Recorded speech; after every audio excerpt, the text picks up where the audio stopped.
पूरी दुनिया की निगाहें इस समय चीन और ताइवान पर टिकी हैं। डीएनए में हम आपको लगातार चीन और ताइवान के बीच जारी तनाव पर अपडेट दे रहे हैं, इसलिए ज़रूरी है कि इन तस्वीरों को आप एक बार फिर से देखिए। चीन ताइवान के बेहद करीब एक बड़ा युद्ध अभ्यास कर रहा है और ये अभ्यास पीएलए यानी कि पीपल्स लिबरेशन आर्मी की ईस्टर्न थिएटर कमांड की तरफ से की जा रही है और इसमें बड़ी संख्या में युद्धपोत, टैंक, तोपखाने, थल सेना, वायुसेना और चीन की रॉकेट फोर्स भी शामिल है। चीन का यह सैन्य अभ्यास आज ही शुरू हुआ और ये 7 अगस्त तक यानी कि रविवार तक चलेगा। कल यानी बुधवार को ही अमेरिकी संसद के हाउस ऑफ रिप्रेजेंटेटिव की स्पीकर नैन्सी पेलोसी ताइवान से निकली थी और वो चीन की धमकियों के बावजूद मंगलवार की रात ताइपे पहुंची थी और उन्होंने तकरीबन 19 घंटे वहां गुजारे थे और चीन ने ताइवान के साथ अमेरिका को भी इसका अंजाम भुगतने की चेतावनी दी थी। चीन ने इस अभ्यास को उसकी इसी चेतावनी से जोड़कर भी दिखाने की कोशिश की है और अभी अंतर्राष्ट्रीय नज़रों से भी इसे ऐसे ही देखा जा रहा है, क्योंकि पहली बार चीन की सेनाएं ताइवान के इतने करीब पहुंचकर सैन्य अभ्यास कर रही है। अब आपको समंदर में चीन के इस शक्ति प्रदर्शन को एक मैप के जरिए बताएंगे। इस मैप में दरअसल आप देखेंगे, ये देखिए ये मैप, इसमें आप देखेंगे 2 तरह की पोजीशन दिखाई देगी। पहली पोजीशन वो है जहां चीन ने वर्ष 1995 में सैन्य अभ्यास किया था। उस वक्त चीन के जहाज ताइवान की सीमा से करीब 100 किलोमीटर दूर थे, जबकि दूसरी पोजीशन आज की ही है जहां उसके जहाज ताइवान से सिर्फ 16 किलोमीटर ही दूर है। कई जगहों पर तो वो ताइवान की समुद्री सीमा के अंदर भी घुस चुके हैं। यानी चीन का संदेश साफ है कि वो ताइवान की सीमा का और उसकी अखंडता, संप्रभुता का सम्मान नहीं करता। अब आपको मैप पर आप चीन के जंगी जहाज़ों की स्थितियां भी देख सकते हैं और उसको भी आपको देखना चाहिए। इन्हें कुछ इस तरह से तैनात किया गया है, ये स्थितियां कुछ इस तरह से बनाई जा रही है कि ये मौका आने पर ताइवान तक विदेशी मदद को पहुंचाने से रोक सके, उसकी सप्लाई लाइन काट सके और मुख्य ठिकानों पर हमला कर सके। एक तरह से चीन ने ताइवान की घेराबंदी कर ली है। यहाँ आपको ये भी समझ लेना चाहिए कि चीन ने यह सैन्य अभ्यास असली हथियारों और गोला बारूद के साथ करना शुरू किया है और इसलिए उसने इसे लाइव फायर ड्रिल का भी नाम दिया है।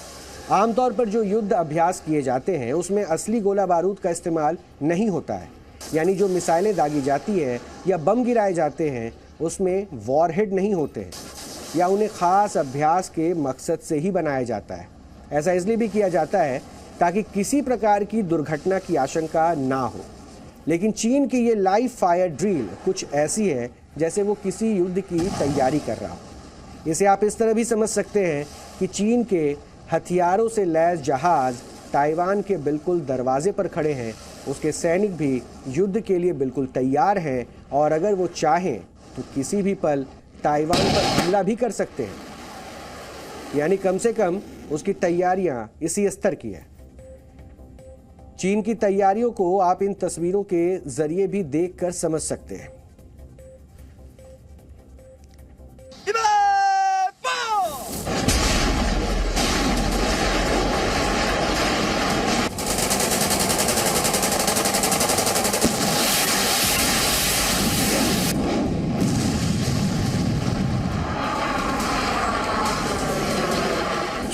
演训活动是维护国家主权和领土完整的必要和正当的举措，是反制台独分裂势力和外部势力干涉的必要和正当的举措。中方有关部门已经事先发布安全提醒和航行警告，中方有关做法符合国际法。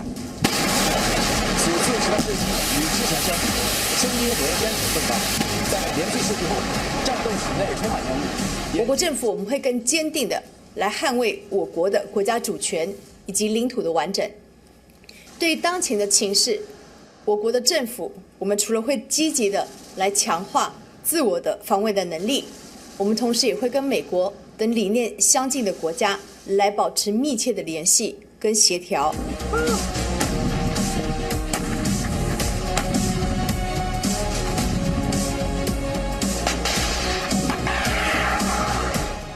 चाइना अगर full fleshed fire power missiles इत्यादि के साथ ताइवान पे अटैक करता है, ताइवान भी वापस करेगा।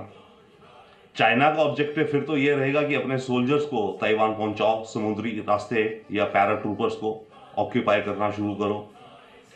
वो इतना आसान नहीं होगा शुरू में, क्योंकि ताइवान फाइट बैक करेगा। ताइवान ने भी तैयारियां कर रखी हैं बहुत सारी, परंतु ओवरऑल अगर सारी फायरवर्क्स चल गई और सारी चला दी चाइना ने, तो फिर तो ताइवान तो ध्वस्त हो जाएगा, खत्म हो जाएगा। परंतु चाइना वो करना नहीं चाहेगा, क्योंकि ताइवान और चाइना की इकोनॉमी बहुत इंटरलिंक्ड है, बहुत मैन्युफैक्चरिंग प्रोडक्शन दोनों देशों के बड़ी सारे वो हैं आपस में।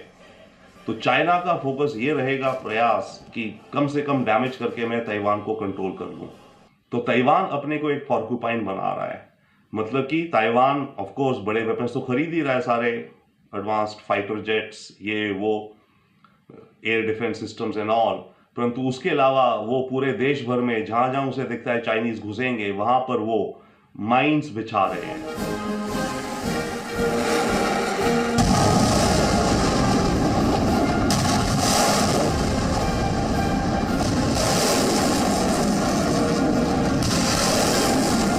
चीन ताइवान के बॉर्डर के पास ये जो सारा आज ड्रामा कर रहा है नैन्सी पेलोसी के जाने के बाद, ये सिर्फ एक दिखावा है और ये दर्शाना चाहता है अमेरिका को, ताइवान को और बाकी दुनिया को कि वो जब चाहे वो ताइवान के ऊपर हमला करेगा और ताइवान को उसी तरीके से कब्जा कर लेगा जिस तरीके से रशिया ने यूक्रेन में किया है। बट यूक्रेन और ताइवान के बीच की जो एक मैं कहूँगा जो बड़ा फर्क है वो ये है कि यूक्रेन के अंदर अमेरिका ने और नाटो देशों ने डायरेक्टली इंटरवीन नहीं किया, पर ताइवान के लिए अमेरिका और नाटो देश और साथ में जापान जो है वो पूरा प्रतिबद्ध है कि वो इसके अंदर पूरा का पूरा जो है दखल अंदाजी करेंगे और अपनी पूरी माइट के साथ करेंगे। चीन के लिए बहुत मुश्किल होगा इसको संभालना कि अगर उसने ताइवान के ऊपर कोई उसने हमला किया तो फिर अमेरिका का डायरेक्ट इंटरवेंशन और जापान का डायरेक्ट इंटरवेंशन चीन के लिए मुसीबतें खड़ी करेगा।